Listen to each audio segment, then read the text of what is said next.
and today we got to play Smash Up, the Disney edition. Now, I love me some Disney. My family can get down with some Disney.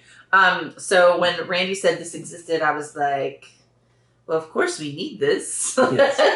And I was there for the beginning of Smash Up, at the big game night. The very first time they brought Smash Up, had the original box with the gold lettering, although now I've got the big giant box to put everything in. So I've got every set, I think, that's come out, and it's all compiled in that big box.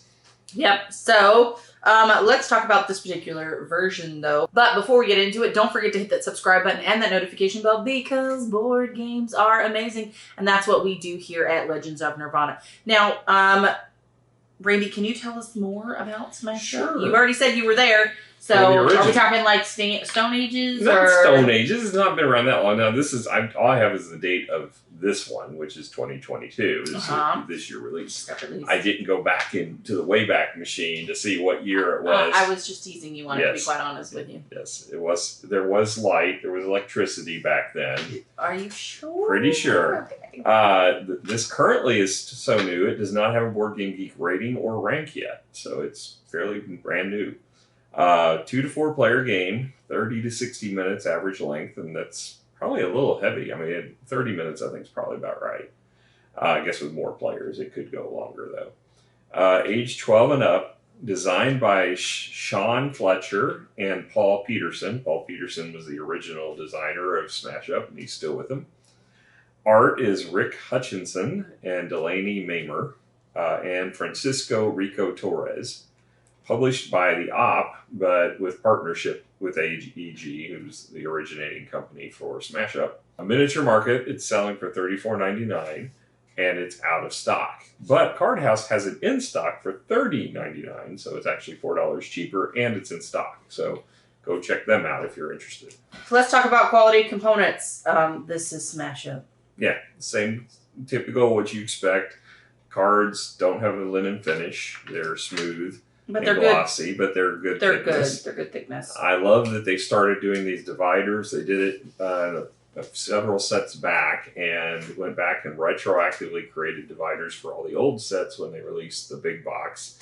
And now they're still doing it, even though it's the Op. And I really appreciate that, because I was concerned when the Ops took it over, we might see quality degradation. But these are just like the other ones. They're nice plastic solid dividers and you can use them for putting in your big box. And then you got the cardboard chits. Now, what is new is these base holders. That seems to, I think this is the first set I've seen that in, where it's got markers to go around to tell you kind of where the break point of the base is and where you're currently trending at, based on the characters. I think that's a lot for maybe the younger player group trying to keep. Maybe, yeah, but it's the first time I've seen it. But it's just basically a place to set your cards on the table.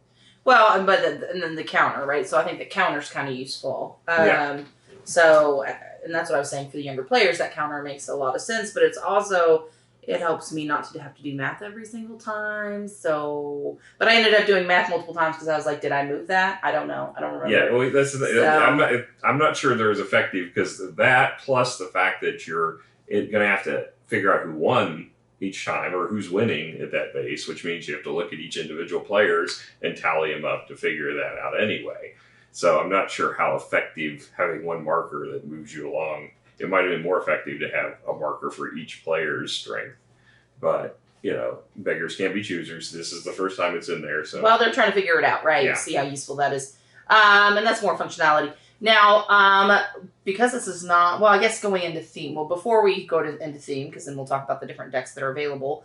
What would you, this is pretty standard Smash Up. What's your score for standard Smash Up? For quality of components, I mean, I think it's probably a 6. I mean, you've got these dividers, which are nice. Other than that, it's purely cards and cardboard. But the cards are good, so... The cards are good. Yeah, maybe 6.5, because the card quality is pretty good. Yeah, I'm probably there with you. I might go as far as say a 7. because dividers are pretty unique, and these are really nice dividers. And then the card quality is pretty good. However, it's just cardboard chits and things like that. Yeah. So, well, I like is on these dividers, and I'm not sure this went all the way, is they say the complexity of the deck playing it and gives you kind of an advice on how it plays, which I thought was pretty cool. That's super helpful when you go to choose a deck. Now going on to theme. So I got to play Mulan and Beauty and the Beast. And I played The Lion King and Big Hero 6. And then what also is available is The Night Before Christmas, Aladdin, Frozen, and Wreck-It Ralph. So those are the 4 other decks that come in this one. So I was excited to play these. Yeah. These are fun. Honestly, I love Mushu. I got a Mushu shirt. Dishonor on you. Dishonor on your cow. That's all I'm saying. And then Beauty and the Beast is one of my favorites growing up. So I'm hoping they do another like Disney 2 edition because there are some Disney people that I'm missing of. But I think they did a good for the initial setup. Yeah, they did some of the newer ones. I love Lion King, but the deck felt a little dark. I was a little surprised that they went the route they did. They made it unique by having it, basically it was all about killing Mufasa and sending him to your discard pile. And it triggered all kinds of benefits for you if Mufasa was in your discard pile. And I'm like, that's really kind of dark. But then again, so is Lion King. If you think about it, yes. Like, I mean, come on. It's Hamlet. It's Hamlet. But other than that, I mean, I think they did a good play. Like, Beauty and the Beast was about having a bunch of enchanted items and things, and then Mulan was about building up your fighters with +1 tokens, which make a lot of sense. So, I mean, I thought they matched well with what they were trying to achieve there. Yep. So, I thought that was cool. I love Disney, so I'm kind of going up higher on the theme track because I love Disney. So, what are you thinking? I think they've always done a fantastic job with Smash Up. They match, they take the characters or the different types of things in the deck, and they find ways of making, they're still the same basic play types, but they tailor them to that style and the theme of that deck.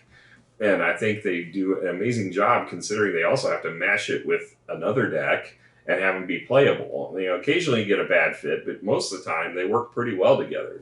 Yeah, I mean, mine didn't have anything to do with each other, but it was fine. It worked out. Yeah, so given the fact that they still feel like the decks, even though they have to make them kind of generic to make them fit well together, I've always been impressed with the way Smash Up does things. And I'm thematically, I have to think it's a 9. I mean, the art is still, I mean, it's basically ripped right from the movies, so it's not, you know, like they had to do a lot with it, but it all's good. And, you know, but just the fact that they tailor the deck so specifically to each character or each, you know, not necessarily the character, but the theme of that movie. Yeah. And then also still make it where they can play together nicely. I think they do an outstanding job in all of the Smash Ups. Yeah, I think a 9 is really good for this one. All right, so now let's talk about the rulebook. Did we read the rulebook? Well, we didn't have to because we know Smash Up. We played it. Now I did go back and skim it, and because there were a couple of questions because it's been a minute since we played Smash Up. The rulebook is 20 pages long. It's got a nice cover on it, matching the box. And but it's the typical Smash Up rulebook. There's really little difference from one edition to the next as far as the rulebook, except for when they add in a new function or a new term to a book, and then they add it in. But there's basically a glossary of all the game terms. Now, I didn't go through to do a comparison of the terms in this versus the terms in the other sets to see if there's, you know, leaving out any of the old ones. We have a lot of sets, to be fair. Yeah, but they reference it. All they reference are the ones in this set, so showing pictures. And they do a nice job of calling out, like the cards, they do circling of the terms so that you can see and match it to the cards, which I thought was nice. And then they have clarifications for some of the more confusing cards that they've got. Actually, quite a few clarifications. And then some frequently asked questions section. Yeah, I mean, overall, though, what would you give it a score? I think they do a nice job in all their rule books. I'm going to give this one probably an 8.5 because I think they did go above and beyond with the circling of the words and the the captions on there to call out where it's being referenced. Yeah, that's pretty good. All right, let's talk about gameplay. So the gameplay is that you end up choosing 2 decks. You end up mixing them together, or at least try to mix them up. I thought I did a good job. I guess I mixed them back into place is what I did. Anyway, so I'm going to take 5 cards, okay?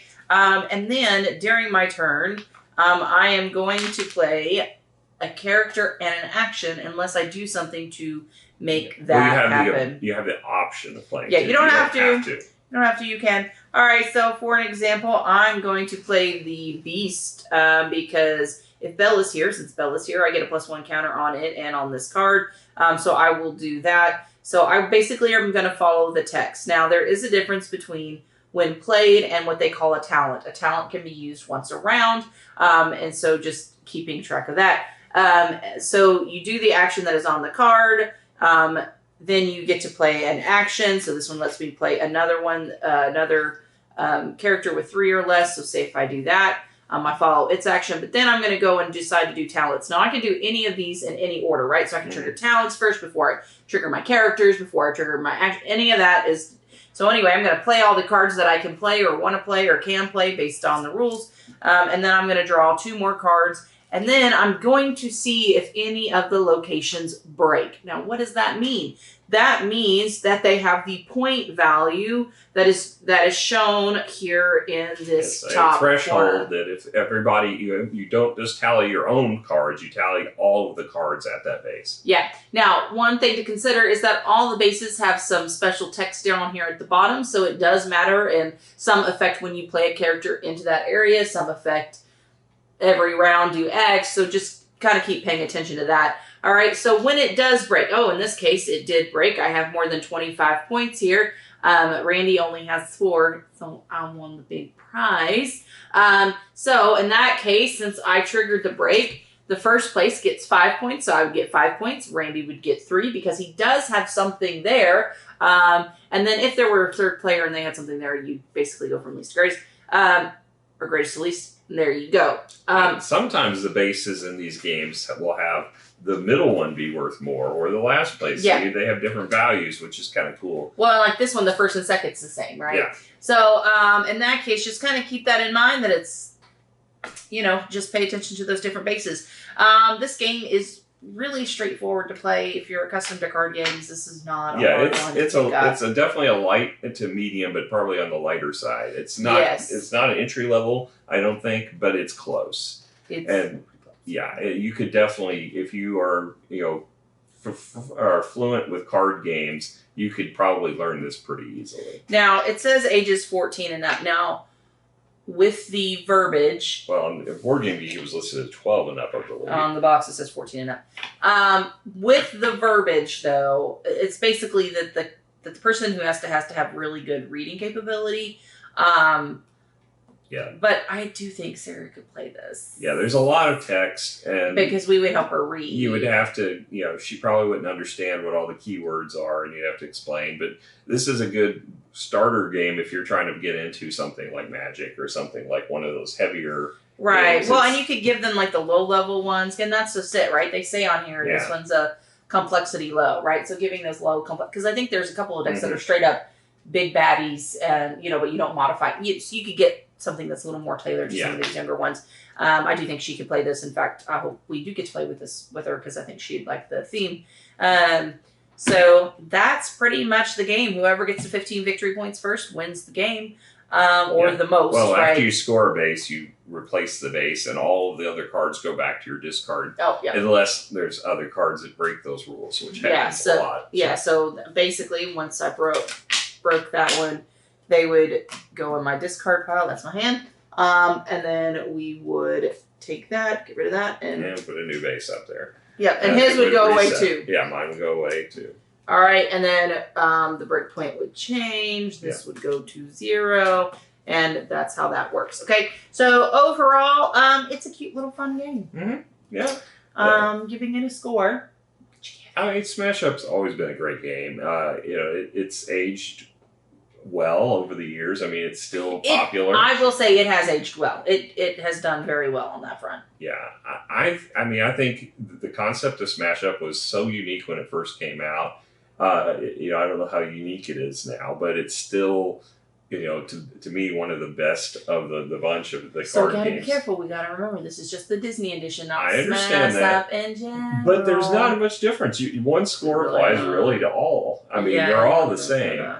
I'm probably, you know, I think it's a 9 as far as, you know, the gameplay itself. I think it's understanding that it's a light. Yes, it's. Game. I mean, it's not it's not something I'm super eager to get out every time, but on occasion, I just hankering to cram together some zombies and some robots. Yeah, but you specifically have 2 that. Well, no, actually, I actually hate the zombies. I just threw those names out because I will not play the zombies. No, but the robots I do like. Yeah, no, he always. Sometimes I feel like they should have a randomizer. Well, you can do that, but yeah, I mean, you're supposed to draft them. I'm teasing you a little bit in it, but I suck at this game anyway, so I always have.